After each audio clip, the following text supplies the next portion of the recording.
I think when I bought this, it was probably labeled, actually, I think it was a labeled Cordyline. So this is a Cordyline australis, which is also known as the New Zealand cabbage tree. It is not a palm, but it is quite a common tree in New Zealand and quite a common tree in the garden centers. This is a man-made variety. They don't occur like this in the wild. This one's called Cherry Sensation, and it's probably my favorite of all of them. I really kind of like the bold colors and the variegation in the leaves. They're a little washed out at the moment, I think, just because from all the heat we had. This is a little bit of an older leaf. The newer ones are a little more vibrant. So you'll often see these sold as Dracaena or spikes, which are not correct. Cordyline australis. So in areas of zone 9, I would say 9A, this will grow into a very large tree. I think that they even get up to 40 or 50 feet. I haven't seen one that big. I've seen them in the 25-foot range. In areas below zone 9, I'm in 8B. I'm right on the edge of 8B, 9A. I think if you do get cold weather, I think around 15 is when you're going to start to see damage to the trunk. If you get colder than that, they will often die back to the ground. You can see these ones here, or this one's forming a little bit of a trunk, and but they'll come back, and oftentimes when they come back, they'll come back with multiple growing points. They'll come back multi-headed, and usually when they're a tree form, they are multi-headed. But just thought I'd show you a few that I have around the yard, and I can probably do it here, but the older leaves kind of turn brown and unsightly with time, and it's actually pretty easy to clean these up. You just pull them off right at the base. I just cleaned this one up, so I don't really have any that are too ready, but I just pull them off by hand. Here, let's see about this. Watch. Just grab it and it just peels right off. But when they're dry, they'll just fall right off. But there you go. That's all you have to do to clean them off. It's really easy. Keep them looking fresh. This is a new one that I had not seen before. It's called Renegade. So it got fried by our heat dome, but it's starting to come back. I just planted these this summer, so I don't know if the dark form is less tolerant of sun or if it's just because they were new.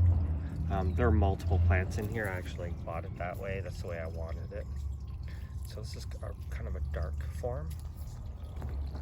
I used to have the green ones are the kind of like the standard or the wild type, what you would see in New Zealand. And those are the ones that you see sold as Dracaena or spikes most commonly. And I've had one, I pulled it out. I ended up pulling it out because I just didn't like where it was. And so I got a new green one. I'm thinking about actually adding some more in. And the green ones actually do get this kind of red midrib down the leaf. And the thing about Cordylines is they don't really transplant well because they send a really big taproot. And they do like water. I guess they are commonly found in swampy areas. But if you buy these little green ones and you put them in the ground and you're in zone 9A or larger, you will end up with a pretty cool looking tree. They're very common out on the west coast here when you get close to the ocean. There are big Cordylines in my neighborhood, but they tend to get knocked back every 5 to 10 years. They'll take a damage from a cold winter. I got one other. Sorry about the noise. Actually, I have two others.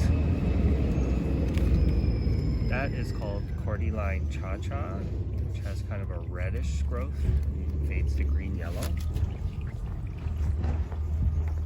And then I have kind of it's not the bronze, because the bronze one has very thick leaves. I think this one's a little bit different because they're softer.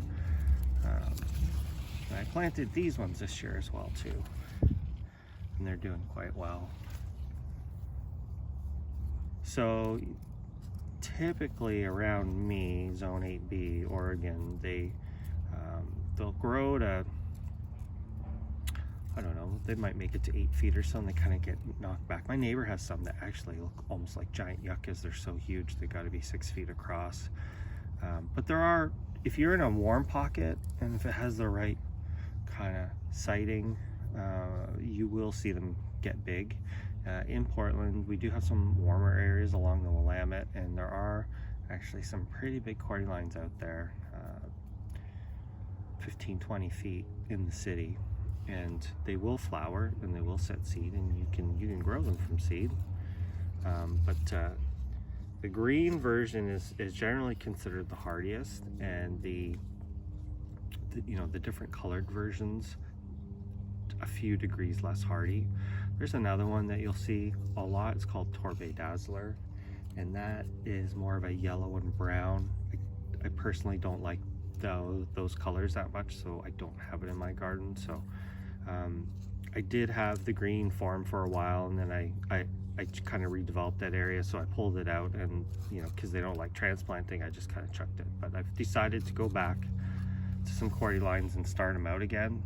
These colored ones are really nice because they help to break up the monotony of green, because most plants are green, and this should get pretty big size. I did see tree farm ones of this color out in the kind of central coast of Oregon. So anyway, Cordyline australis, I mean, even if you're in zone 7, you don't mind them dying back to the ground, I think they'll probably come back for you.